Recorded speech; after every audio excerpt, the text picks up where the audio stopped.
हाल ही में अंतर्राष्ट्रीय जैव विविधता दिवस कब मनाया गया है? तो अभी अंतर्राष्ट्रीय जैव विविधता दिवस 22 मई को मनाया गया। तो इस क्वेश्चन का बे ऑप्शन सही है। ध्यान रखना, ये मोस्ट इम्पोर्टेंट है और कई बार एग्जाम में पूछा गया है कि अंतर्राष्ट्रीय जैव विविधता दिवस कब मनाया जाता है। तो ये 22 मई को मनाया जाता है। International day for biological diversity, ये हर साल 22 मई को मनाया जाता है। आपको पता है नेचर के लिए बायोडाइवर्सिटी बहुत ज़्यादा ज़रूरी है, और इसे सिंपल भाषा में समझें तो जितने भी जीव जंतु हैं, जितनी भी पौधों की प्रजातियां हैं, जितने भी पक्षियों की प्रजातियां हैं, ये सब इस नेचर में होना ज़रूरी है, क्योंकि हर एक जीव जंतु, पशु पक्षी या कीड़े मकोड़े का भी इस नेचर में बहुत ज़्यादा इंपॉर्टेंट महत्व है। इसलिए ये सब जब होंगे तो हेल्दी बायोडाइवर्सिटी होगी, और जब हेल्दी बायोडाइवर्सिटी होगी तो बाढ़, सूखा, तूफान, ये सब जो त्रासदी होती हैं ये कम से कम होंगी। तो international day for biological diversity ये हर साल 22 मई को मनाया जाता है, और जैव विविधता के बारे में लोगों को जागरूक करने के मकसद से इसे मनाया जाता है। अच्छा, मई में अभी तक जितने भी इम्पोर्टेंट डे मनाए गए हैं सारे मैंने यहाँ पे लिख दिए हैं। एक बार वीडियो को पॉज करके इनको आप रिवाइज कर लो। जो इम्पोर्टेंट हैं उनको मैंने ग्रीन कलर में लिख दिया है। जैसे विश्व टूना दिवस, ये हर साल 2 मई को मनाया जाता है। एक ये है विश्व प्रेस स्वतंत्रता दिवस, ये 3 मई को मनाया जाता है।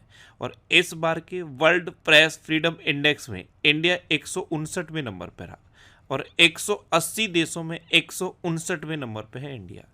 एक ये भी बहुत पूछा जाता है अंतर्राष्ट्रीय नर्स दिवस, ये 12 मई को मनाया जाता है। एक वर्ल्ड रिफ्यूजी डे कई बार एग्जाम में पूछा गया है, ये 20 मई को मनाया जाता है। और एक ये है राष्ट्रीय आतंकवाद विरोधी दिवस, ये 21 मई को मनाया जाता है। ये इम्पोर्टेंट वाले मैंने ग्रीन कलर में हाईलाइट कर दिए हैं, लेकिन आपको सारे रिवाइज करने हैं, लेकिन ये जो इम्पोर्टेंट हैं ये इसलिए हाईलाइट किए हैं ये आपको याद रहे। अच्छा, आज की इस वीडियो का हम टारगेट रखते हैं 40,000 लाइक का। तो अगर ये वीडियो आपको अच्छा लगता है, हेल्पफुल लगता है, तब आप इस वीडियो को लाइक और शेयर जरूर किया करो। और मैं आपको भी बोलता हूँ, डेली मॉर्निंग में उठकर सबसे पहले अपने लिए एक टारगेट फिक्स करो, चाहे छोटा सा ही टारगेट फिक्स करो, लेकिन डेली मॉर्निंग में उठकर सबसे पहले अपने लिए एक टारगेट फिक्स करो, और फिर अपना पूरा दिन उस टारगेट को अचीव करने में लगा दो। आपकी लाइफ ऑटोमेटिकली अच्छी हो जाएगी। नेक्स्ट क्वेश्चन है, हाल ही में भारत की एकता भयान ने विश्व पैरा एथलेटिक्स चैंपियनशिप में कौन सा पदक जीता है? तो भारत की हैं एकता भयान, इन्होंने अभी विश्व पैरा एथलेटिक्स चैंपियनशिप में स्वर्ण पदक जीता है। तो इस क्वेश्चन का सी ऑप्शन सही है। अच्छा, इमेज में देख लो, ये हैं एकता भयान, और इन्होंने ही अभी विश्व पैरा एथलेटिक्स चैंपियनशिप में गोल्ड मेडल जीता है, और ये गोल्ड मेडल इन्होंने 20.12 मीटर की थ्रो के साथ जीता। अच्छा, यहाँ पे एक क्वेश्चन माइंड में क्लिक करना चाहिए कि ये जो विश्व पैरा एथलेटिक्स चैंपियनशिप है ये कहाँ हुई है? ये जापान में हुई है। नेक्स्ट क्वेश्चन है, हाल ही में जारी वैश्विक यात्रा व पर्यटन सूचकांक में कौन शीर्ष पर रहा? तो वैश्विक यात्रा व पर्यटन सूचकांक, इसमें अमेरिका टॉप पर रहा है। तो इस क्वेश्चन का सी ऑप्शन सही है। अच्छा, अमेरिका फर्स्ट पे है, और अपना देश भारत 39 नंबर पे है, यानी कि 39वें नंबर पे है। अब अमेरिका टॉप पर है, तो अमेरिका ने भारत को 31 प्रीडेटर ड्रोन बेचने की मंजूरी दी। स्टार्टअप फंडिंग वैश्विक रैंकिंग 2023 में अमेरिका टॉप पर रहा। भारत और अमेरिका के बीच संयुक्त अभ्यास वज्र प्रहार, ये उमरोई में हुआ, और उमरोई कहाँ पे है? मेघालय में। फिनटेक यूनिकॉर्न के मामले में यूएसए टॉप पर रहा है। भारत के बाहर डॉक्टर भीमराव अंबेडकर की सबसे बड़ी प्रतिमा का अनावरण मैरीलैंड में किया गया, और भारत के बाहर दुनिया के सबसे बड़े हिंदू मंदिर का उद्घाटन न्यू जर्सी में किया गया। अच्छा, इंडिया और अमेरिका के बीच में कौन कौन सी डिफेंस एक्सरसाइज होती हैं? कोप इंडिया, टाइगर ट्रम्प, वज्र प्रहार और युद्ध अभ्यास। नेक्स्ट क्वेश्चन है, हाल ही में कृत्रिम बुद्धिमत्ता यानी कि आर्टिफिशियल इंटेलिजेंस ग्लोबल फोरम कहाँ खोला गया है? तो आर्टिफिशियल इंटेलिजेंस ग्लोबल फोरम ये अभी सियोल में खोला गया। तो इस क्वेश्चन का बे ऑप्शन सही। अच्छा, सियोल सुन के कुछ याद आया? साउथ कोरिया की कैपिटल है सियोल, और यहीं पे कृत्रिम बुद्धिमत्ता ग्लोबल फोरम खोला गया है। नेक्स्ट क्वेश्चन है, हाल ही में जारी ब्लूमबर्ग बिलियनियर्स इंडेक्स में कौन शीर्ष पर रहा?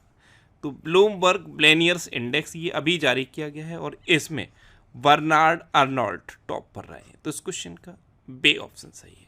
बर्नार्ड अर्नोल्ट ये फर्स्ट नंबर पे है। आपने एलवी कंपनी का नाम तो सुना होगा। एलवी कंपनी के ये मालिक हैं बर्नार्ड अर्नोल्ट और यही ब्लूमबर्ग मिलेनियर्स इंडेक्स में इस बार टॉप पर रहे हैं। बर्नार्ड अर्नोल्ट फर्स्ट पे हैं, जेफ बेजोस सेकंड पे हैं, एलन मस्क थर्ड पे हैं। भारत के मुकेश अंबानी 12वें नंबर पे हैं और गौतम अडानी 14वें नंबर पे हैं। यानी कि ये दोनों अब टॉप 15 में शामिल हो गए हैं। नेक्स्ट क्वेश्चन है, हाल ही में किस राज्य ने आपदा प्रबंधन के लिए DRIMS प्लेटफॉर्म का अनावरण किया? तो अभी असम ने आपदा प्रबंधन के लिए DRIMS प्लेटफॉर्म का अनावरण किया। तो इस क्वेश्चन का सी ऑप्शन सही है। अब अभी असम के जोरहाट में प्रधानमंत्री मोदी ने लाचित बोरफुकन की 125 फीट ऊंची प्रतिमा का अनावरण किया। प्रधानमंत्री मोदी ने असम और अरुणाचल प्रदेश को जोड़ने वाली सेला टनल का उद्घाटन किया और मैंने इस टनल के बारे में आपको बताया था। ये 13,000 फीट की ऊंचाई पर है और भारत की सबसे ऊंची टनल ये घोषित की गई है। अच्छा, प्रधानमंत्री मोदी ने गुवाहाटी में खेलो इंडिया यूनिवर्सिटी गेम्स के चौथे संस्करण का उद्घाटन किया और इसका शुभंकर था अष्टलक्ष्मी। काजी नेमू को असम के राजकीय फल के रूप में मान्यता दी गई है और असम की कैबिनेट ने जादुई उपचार पर प्रतिबंध लगाने वाले विधेयक को मंजूरी दी। असम में काजीरंगा नेशनल पार्क है, मानस, ओरंग, नेबुल सैकोवा, रायमोना और है। हाल ही में आयरलैंड, नॉर्वे और किस देश ने फिलिस्तीन को एक देश के रूप में मान्यता दी है? तो आयरलैंड, नॉर्वे और स्पेन ने फिलिस्तीन को एक देश के रूप में मान्यता दी। अभी 22 मई को आयरलैंड के प्रधानमंत्री साइमन हैरिस ने फिलिस्तीन को एक देश के तौर पर मान्यता देने की घोषणा की है। अच्छा, इन तीनों देशों ने इसको देश के रूप में मान्यता दी है, लेकिन इजराइल ने इसका विरोध किया है क्योंकि आपको पता है इजराइल और फिलिस्तीन का विवाद बहुत ज़्यादा चर्चा में है। नेक्स्ट क्वेश्चन है, हाल ही में IOCL ने भारत के पहले प्रीमियम फ्यूल XP100 की पहली खेप किस देश को निर्यात की है? तो IOCL ने भारत के प्रीमियम फ्यूल XP100 की पहली खेप श्रीलंका को निर्यात की है। तो इस क्वेश्चन का सी ऑप्शन सही है। जो श्रीलंका में लंका IOC है उसको IOCL ने पहली खेप की बात है। तो श्रीलंका में भारतीय आवास परियोजना के अंतर्गत 1300 घरों के निर्माण का औपचारिक शुभारंभ हुआ है। वनडे में दोहरा शतक लगाने वाले पहले श्रीलंकाई क्रिकेटर पथुम निशंका बने हैं। श्रीलंका और मॉरिशस ने UPI सर्विस को वर्चुअली लॉन्च किया है। भारत श्रीलंका के पर्यटन स्रोत के रूप में शीर्ष पर रहा है और नए भारतीय उच्चायुक्त संतोष झा ने श्रीलंका में पदभार ग्रहण किया है। नेक्स्ट क्वेश्चन है, हाल ही में किसने उत्तर भारत में वायु प्रदूषण और स्वास्थ्य प्रभाव पर एक अनुसंधान रिपोर्ट पेश की है? तो ये IIT जयपुर ने पेश की। तो इस क्वेश्चन का बे ऑप्शन सही है। नेक्स्ट क्वेश्चन है, हाल ही में भारत और किस देश की सेनाएं संयुक्त अभ्यास शक्ति में भाग ले रही हैं? इस संयुक्त अभ्यास का नाम है शक्ति। तो अभी अपने देश भारत और फ्रांस की सेनाएं संयुक्त अभ्यास शक्ति में भाग ले रही हैं। तो इस क्वेश्चन का ए ऑप्शन सही है। अच्छा, ये जो जॉइंट मिलिट्री एक्सरसाइज है शक्ति, ये हो कहाँ पे रही है? उमरोई में, मेघालय के उमरोई में हो रही है। अब फ्रांस, तो ये है अभी हैंडले पासपोर्ट इंडेक्स 2024 में फ्रांस शीर्ष पर रहा और भारत 85वें नंबर पर रहा। डिजिटल वीजा की पेशकश करने वाला पहला यूरोपीय संघ राष्ट्र फ्रांस बना। फ्रांस में तमिल कवि तिरुवल्लुवर की प्रतिमा का उद्घाटन हुआ और फ्रांस ने स्कूलों में महिलाओं के अबाया पोशाक पहनने पर प्रतिबंध लगाया है। नेक्स्ट क्वेश्चन है, हाल ही में कांस रेड कारपेट पर पहली भारतीय पेजेंट डायरेक्टर कौन बनी है? तो ये बनी है उर्मिमाला बरुआ। तो इस क्वेश्चन का ए ऑप्शन सही है। ये है उर्मिमाला बरुआ और यही कांस रेड कारपेट पर पहली भारतीय पेजेंट डायरेक्टर बनी। नेक्स्ट क्वेश्चन है, हाल ही में इंडियन एयरफोर्स आपातकालीन चिकित्सा प्रणाली का उद्घाटन कहाँ किया गया? तो इंडियन एयरफोर्स आपातकालीन चिकित्सा प्रतिक्रिया प्रणाली, इसका उद्घाटन अभी बेंगलुरु में किया गया। तो इस क्वेश्चन का बे ऑप्शन सही है। नेक्स्ट क्वेश्चन है, हाल ही में किसने AI फीचर्स के साथ को पायलट प्लस पेसी लॉन्च किया है? तो ये माइक्रोसॉफ्ट ने लॉन्च किया।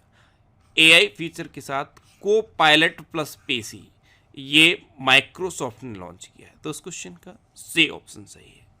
नेक्स्ट क्वेश्चन है, हाल ही में किस देश के पर्वतारोही सिरबाज खान ने बिना ऑक्सीजन के माउंट एवरेस्ट पर चढ़ाई की?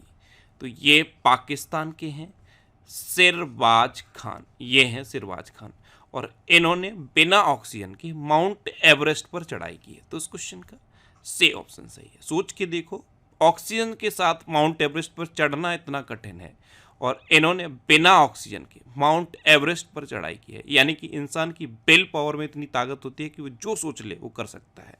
अब ये पाकिस्तान के हैं, तो ये है मैप में पाकिस्तान। पाकिस्तान की कैपिटल क्या है? इस्लामाबाद। पाकिस्तान की करेंसी क्या है? पाकिस्तानी रुपया। पाकिस्तान के प्रेजेंट टाइम पे प्राइम मिनिस्टर कौन है? शहबाज शरीफ। और पाकिस्तान के प्रेजेंट टाइम पे प्रेसिडेंट कौन है? आसिफ अली जरदारी। नेक्स्ट क्वेश्चन है, हाल ही में BARC ने किसे माप विज्ञान का प्रमुख नियुक्त किया है? तो BARC इसने अभी डॉक्टर बिक्रमजीत चौधरी को माप विज्ञान का प्रमुख नियुक्त किया। तो उस क्वेश्चन का बी ऑप्शन सही है। ये हैं बिक्रमजीत चौधरी और इन्हीं को BARC यानी कि broadcast audience research council India, इसने अपना अध्यक्ष या प्रमुख नियुक्त किया है। अच्छा, अभी संजीव जैन ये विप्रो के नए COO बने हैं।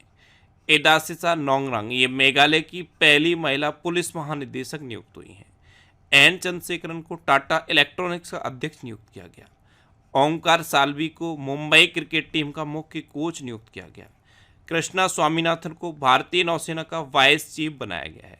और मौसमी चक्रवर्ती ने आकाशवाणी समाचार के महानिदेशक का पदभार ग्रहण किया है। अब लास्ट वीडियो के क्वेश्चन का आंसर। लास्ट वीडियो मैंने आपसे क्वेश्चन पूछा था कि किस राज्य की 16 साल की काम्या ने माउंट एवरेस्ट फतेह किया है? तो झारखंड की हैं काम्या, और इन्होंने 16 साल की उम्र में माउंट एवरेस्ट फतेह किया। यानी कि इस क्वेश्चन का सी ऑप्शन सही था और लगभग सभी स्टूडेंट्स का आंसर सही दिया। मोस्टली अलेक्जेंडर ज्वेरेव और एगा स्विटेक ने 2024 इटालियन ओपन खिताब जीता। पुरुषों का एकल खिताब अलेक्जेंडर ज्वेरेव ने जीता और महिलाओं का एकल खिताब एगा स्विटेक ने जीता। पेस श्याम निखिल भारत के 85वें शतरंज ग्रैंड मास्टर बने हैं। झारखंड की 16 साल की काम्या ने माउंट एवरेस्ट फतेह किया है। राफा शहर में पूर्व भारतीय सेना अधिकारी वैभव अनिल काले का निधन हुआ है। अनमोल राय को मिस पिंक नेपाल 2024 का ताज पहनाया गया है। नासा ने चंद्रमा पर पहला रेलवे सिस्टम बनाए जाने की योजना का अनावरण किया है। सुप्रीम कोर्ट बार एसोसिएशन के अध्यक्ष कपिल सिब्बल बने हैं। देश की सबसे बड़ी कौशल प्रतियोगिता इंडिया स्किल्स 2024 का उद्घाटन यशोभूमि में हुआ और यशोभूमि नई दिल्ली के द्वारका में है। स्कॉट फ्लेमिंग को भारत की पुरुष बास्केटबॉल टीम का मुख्य कोच नियुक्त किया गया है। डेडलाइन की ग्लोबल डिसरप्टर्स 2024 सूची में शामिल होने वाली एकमात्र भारतीय दीपिका पादुकोण बनी है। एडासिसा नोंगरोंग ये मेघालय की पहली महिला पुलिस महानिदेशक नियुक्त हुई हैं। उत्तराखंड सरकार ने पिरूल लाओ पैसे पाओ अभियान शुरू किया है। उत्तराखंड के नैनीताल में अभी आग लगी थी और उस आग को बुझाने के लिए बॉम्बे बकेट ऑपरेशन शुरू हुआ। उसके बाद अब जंगलों से पिरूल को बीनने के लिए पिरूल लाओ पैसे पाओ अभियान शुरू हुआ। पिरूल क्या होता है? जो चीड़ के सूखे हुए पत्ते जमीन पर गिर जाते हैं और जो घास फूस सूख जाता है उसे पिरूल कहते हैं। अगर वहाँ से उसे हटा दिया जाएगा यानी बेल लिया जाएगा तो जंगलों में आग लगने के चांसेस कम हो जाएंगे। इसलिए ये पिरूल लाओ पैसे पाओ अभियान उत्तराखंड में शुरू हुआ है। अच्छा, टो लैम को वियतनाम का राष्ट्रपति नामित किया गया। विश्व के तीसरे सबसे बड़े ऊर्जा जनरेटर के रूप में भारत ने जापान को पीछे छोड़ दिया है। सिक्किम AI संचालित यातायात प्रबंधन प्रणाली शुरू करेगा। वेल्दियस सिटीज रिपोर्ट 2024 में विश्व में सबसे अमीर शहर न्यूयॉर्क को घोषित किया गया। ज्योतिरात्रे ने 55 वर्ष की उम्र में माउंट एवरेस्ट फतेह किया है। और भारतीय वायुसेना ने उड़ने वाले पोर्टेबल अस्पताल भीष्म का सफल परीक्षण आगरा में किया। अब आपके लिए आज का क्वेश्चन है, किसने एमिलिया रोमांगना ग्रैंड प्रिक्स 2024 जीता है? 4 ऑप्शन दिए गए हैं, इनमें से आपको अपना आंसर बताना है। और इसके अलावा हम हमारे फेसबुक पेज पर previous year question daily post करते हैं, तो आप फेसबुक पर नेक्स्ट एग्जाम सर्च करके हमारा फेसबुक पेज ज्वाइन कर सकते हैं, क्योंकि प्रीवियस ईयर क्वेश्चन आपको बहुत